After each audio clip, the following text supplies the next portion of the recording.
The Vampire Maid by Hume Nisbet.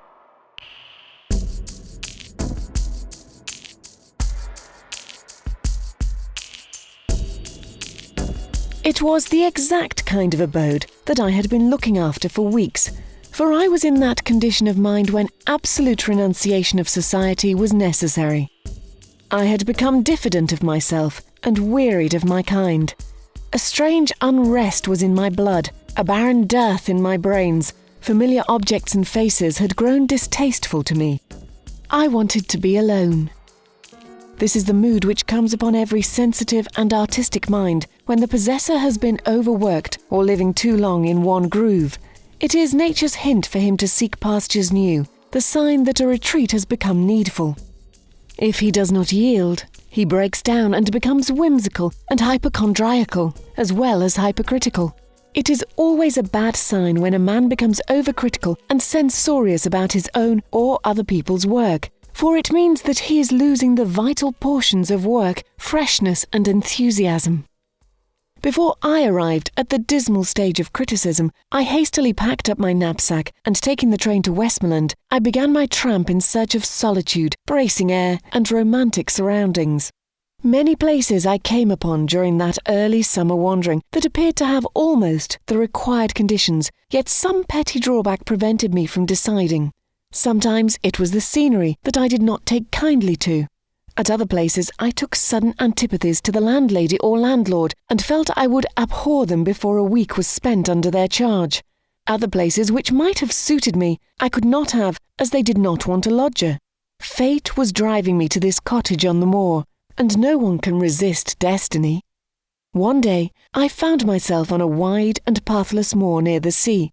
I had slept the night before at a small hamlet, but that was already 8 miles in my rear, and since I had turned my back upon it, I had not seen any signs of humanity.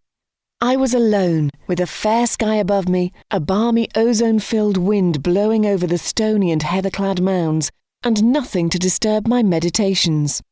How far the moor stretched, I had no knowledge. I only knew that by keeping in a straight line, I would come to the ocean cliffs, then perhaps, after a time, arrive at some fishing village. I had provisions in my knapsack, and being young did not fear a night under the stars. I was inhaling the delicious summer air, and once more getting back the vigour and happiness I had lost. My city-dried brains were again becoming juicy. Thus hour after hour slid past me with the paces, until I had covered about 15 miles since morning, when I saw before me in the distance a solitary stone-built cottage with roughly slated roof.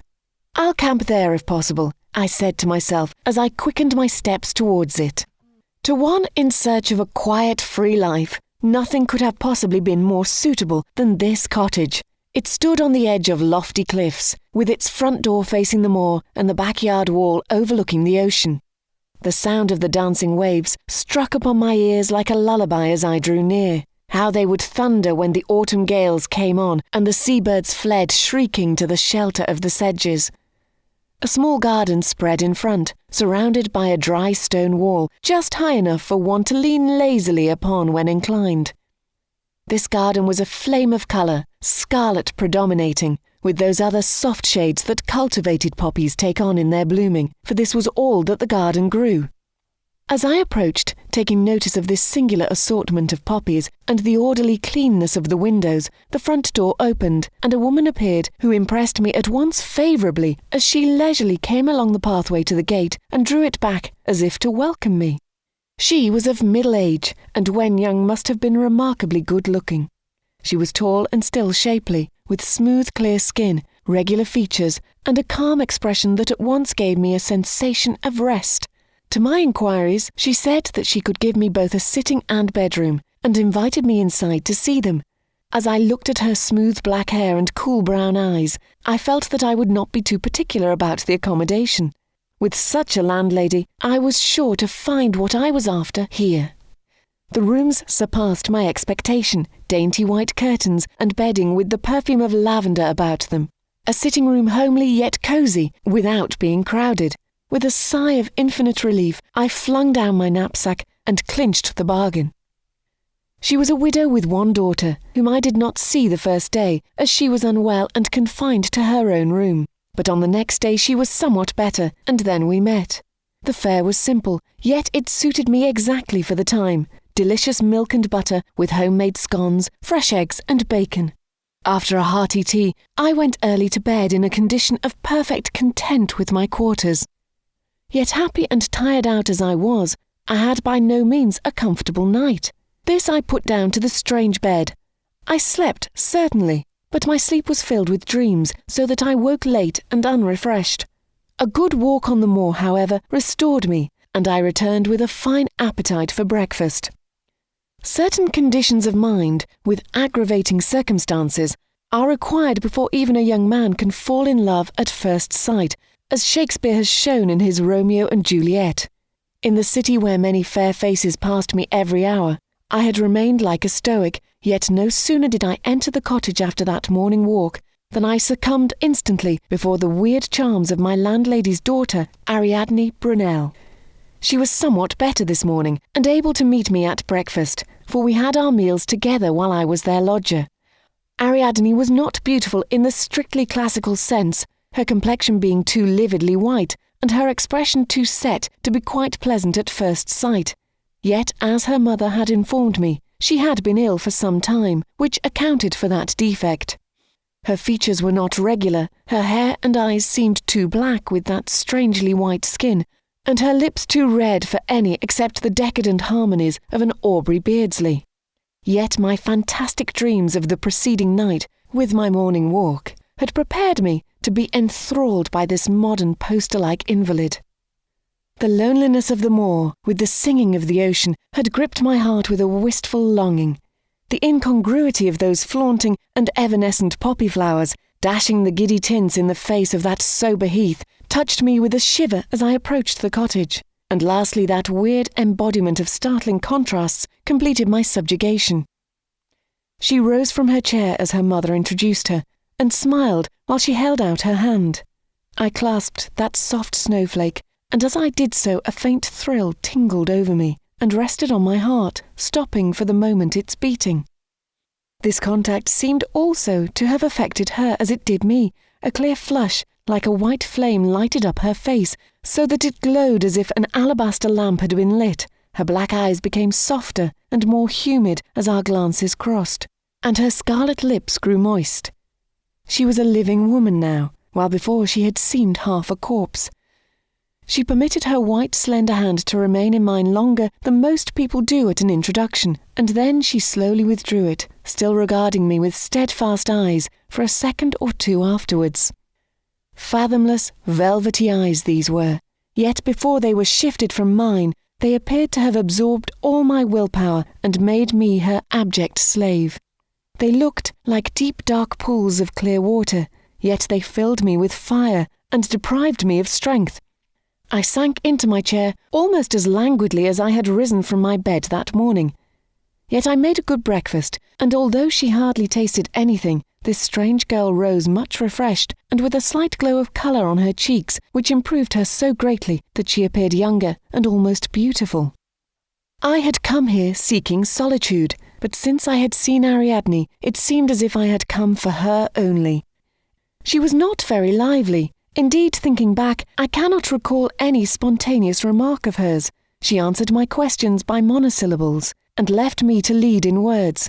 Yet she was insinuating, and appeared to lead my thoughts in her direction, and speak to me with her eyes. I cannot describe her minutely. I only know that from the first glance and touch she gave me, I was bewitched, and could think of nothing else. It was a rapid, distracting, and devouring infatuation that possessed me. All day long I followed her about like a dog. Every night I dreamed of that white glowing face, those steadfast black eyes, those moist scarlet lips, and each morning I rose more languid than I had been the day before. Sometimes I dreamt that she was kissing me with those red lips, while I shivered at the contact of her silky black tresses as they covered my throat.